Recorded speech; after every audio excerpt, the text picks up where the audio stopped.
మచిలీపట్నం సీఏతో రెచ్చగొట్టేలా మాట్లాడడం వల్లే స్టేషన్లో వాగ్వాదం జరిగిందన్నారు పేర్ని నాని. పార్టీ నేత సుబ్బన్ను గంటల తరబడి స్టేషన్లో కూర్చోబెట్టడంపైనే తాను ప్రశ్నించానన్నారు.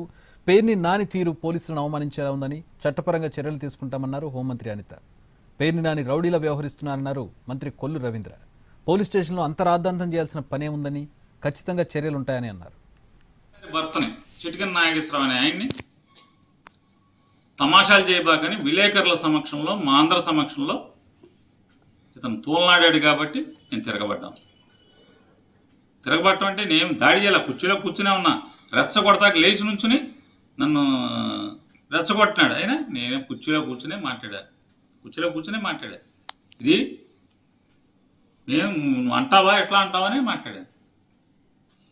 నన్నేం ఉరేయలేమన్నాడు. నువ్వు సుబ్బన్ ఉరేస్తావేంటి, నువ్వు సుబ్బన్ ఉరేయలేవని చెప్పాను.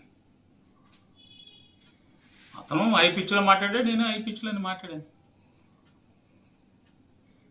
మేము ప్రజా జీవితంలో 25 ఏళ్ళ నుంచి ఉన్నాం. ఎస్పీ గారు చట్టం తెలిసిన వాడిని, విచక్షణ తెలిసిన వాడిని.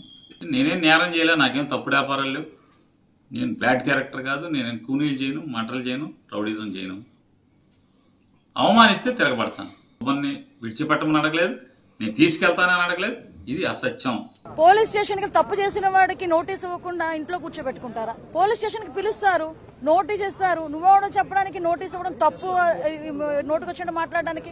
పోలీస్ స్టేషన్ లో కూర్చొని ఒక పోలీస్ ముందు, ఒక ప్రభుత్వ అధికారి ముందు గౌరవంగా మాట్లాడలేని వాళ్ళు అసెంబ్లీలో గౌరవంగా మాట్లాడతారు అనుకోవడం కూడా ప్రజల తాలూకా అవివేకం చెప్పుకోవాలి. ఎందుకంటే ఈరోజు ఒక పోలీస్ స్టేషన్కి వెళ్ళి మాజీ మంత్రిగా పనిచేసిన వ్యక్తి అక్కడికి వెళ్ళి నోటుకొచ్చినట్టు వీరంగం సృష్టించే పరిస్థితి. కంపల్సరీగా పోలీస్ డిపార్ట్మెంట్ వాళ్ళకు తగ్గ వాళ్ళ మీద జరిగిన అవమానం కింద భావించాలి. ఈరోజు వాళ్ళ మీద జరిగిన ఎదురుదాడి కింద భావించాలి. డెఫినెట్ గా వాళ్ళ మీద చర్యలు ఉంటాయి.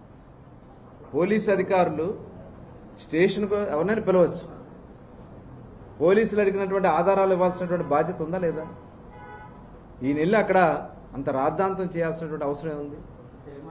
అంటే ఒక వాంటెడ్గా భయపెట్టాలి, అలజడు చేయాలి, కులాల్ని రెచ్చగొట్టాలి, మతాల్ని రెచ్చగొట్టాలి, రప్ప లేదంటే కన్ను గీసే రాత్రి వేసే అంటారని మాట్లాడినటువంటి వ్యక్తులు ఏం చేయాలి? వీళ్ళు ఇవన్నీ కూడా మేము కౌంట్ అవుతున్నది, ప్రతిదీ కూడా కౌంట్ అవుతుంది. చట్టాలు ఉన్నాయి, చట్ట ప్రకారం అవసరమైతే జ్యుడిషియల్ సపోర్ట్ తీసుకుని వెళ్తాం. జ్యుడిషియరీ కూడా కలిసి ఇలాంటి వ్యక్తుల మీద చర్యలు తీసుకోవడం జరుగుతుంది. కంట్రోల్ చేస్తాం ఖచ్చితంగా.